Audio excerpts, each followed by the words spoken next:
you know, and a lot of people be like, Wanza, you anti-black. And no, I'm anti-wrong. And I'm pro-right. And what I mean by that is this. Let's say you got 100 black kids right now that are starving, right? 100. And, you know, you focus on the protest. How are those children going to eat? Can you realistically in your mind say for 100% certainty that after them dudes get up off their knees, right, with their protest and shit, that every black person that they protested for will be fed? Every black person that they protested for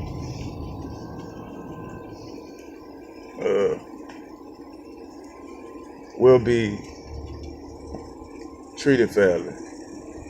Every black person that they protested for will know how to use a lawnmower, will know how to use a weed eater, will know how to buy and sell real estate, will know how to build brands. We not learning shit from protesting. The only way we gonna learn anything is to teach each other and to get out there and do it. That's it. There is no other way that anything will come to black people until we learn to say, you know what? Fuck all that complaining.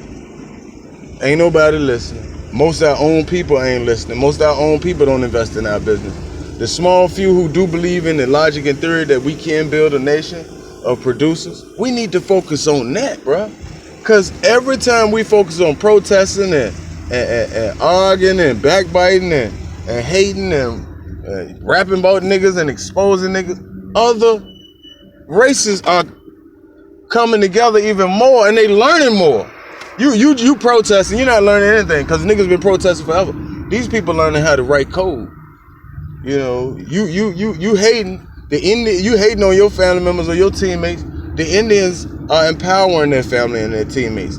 They buying hotels and they bringing their family over, and every 2 or 3 years that hotel changes ownership because they showing the generation behind them how to manage and run a business, successful business through unity. They eat together every day, they live together, and they promote from within. With blacks, it's the opposite. We gonna hate on each other, kill each other, and then expect people to help us. You know, you don't see. I'm in Richmond. You don't see Mexicans killing Mexicans. Very rarely. I mean, it happens, but not like black killing blacks. You don't see whites killing whites. You don't see Spanish killing Spanish. You don't see the Indians killing Indians.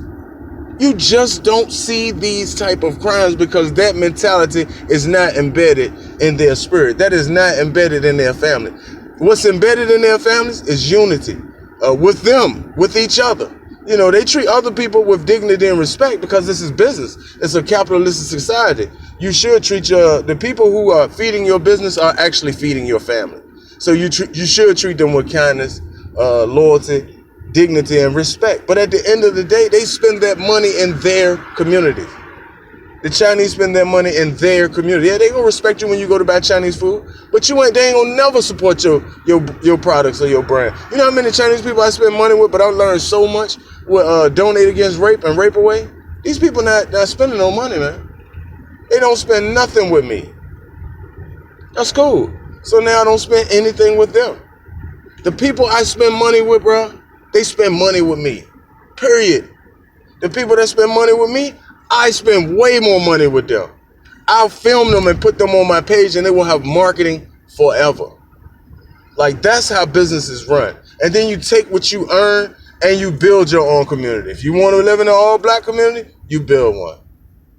You want to live in an all-positive community, you build one.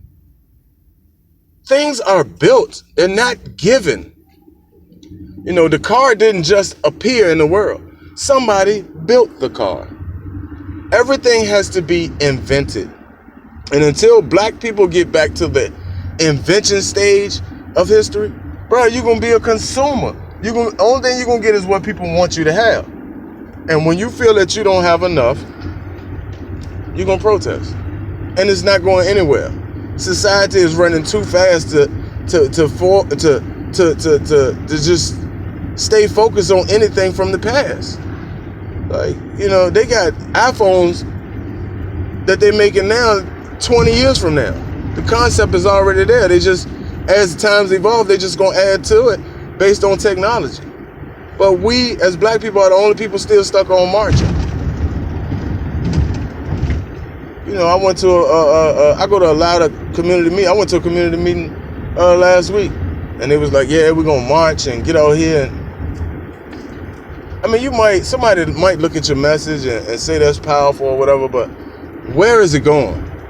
Who is it helping? Other than the people who put the march together, who get the money from the foundations and donations and shit.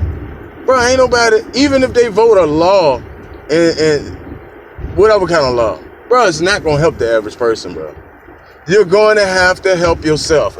Oh, he anti-black. No, I'm pro-real. I'm pro-real, man. You know, if a man out here is hungry, he needs food. A protest is not gonna help him.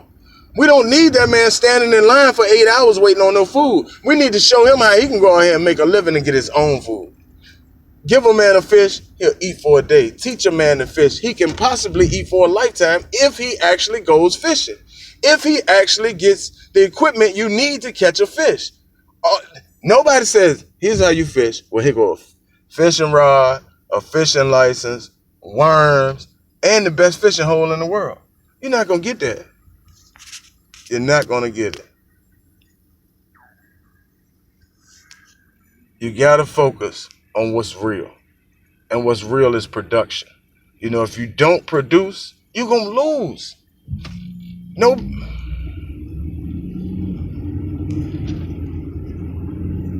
Nobody's going to give you shit, man. If we don't give it to each other, it ain't going to happen. You can preach all you want. You can tell all the kids all you want. You can tell hoop, holler, protest, march, black power, all that shit. But until you realize that the power you have is in that almighty dollar in America, the dollar and the unity, and they go together. Where there's unity, people will stack dollars. You can look at it. I mean, I'm not bragging on it. In no way or form do I, endorse drug selling. But if you look at, a guy like Big Meech, and I'm not bragging on, I'm just saying, the reason they were so successful at selling that large amounts of narcotics, you know why? Because they had unity. The mob works like that because they have unity. Trump gets them bills passed because he has unity. He might be an asshole, dickhead, liar, all that, but them people are lining up behind him. It's all about unity. Most of the people don't like him, but the people who are at the helm of decision making, we're not talking about the general public does nothing. The people with the money who make decisions, they like Trump, do your thing. Caring about his approval rate, we approve that shit. They think they run, man, the public don't run nothing. And until you can amass yourself, come up with some kind of numbers, where people say, you know what, maybe we need to listen. But as long as you acting a fool, doing dumb shit, bro, people not gonna take you seriously, man. As long as black neighborhoods look like shit, nobody's gonna take us seriously. They gonna say, you know what, look at this valuable land, and look how fucked up it look. Let's bring developers in here and turn this shit around. And then black people say, white people coming in buying up the neighborhood, they buying valuable property, man. And they're making it look beautiful. You can say what you want to say. 80% of the people that live in black neighborhoods are actually good people. It's only the 20% that fuck the neighborhood up. But once the neighborhood goes into a stage where this neighbor doesn't care and the next neighbor doesn't care, nobody's gonna fucking care. They could be good people, they just don't care. But once you get a neighbor in there to make his yard look good and to make your house right beside it look like shit, I mean, so a lot of times that won't make a motherfucker care either. But when you bring in other races, and they gonna be like, oh no, I can't let my neighbor house look like this and my house look like shit. That's when people care. And it comes from work, and that comes from being skilled, that comes from being educated, that comes from trying, that comes from learning, that comes from teaching. It does not come from protesting.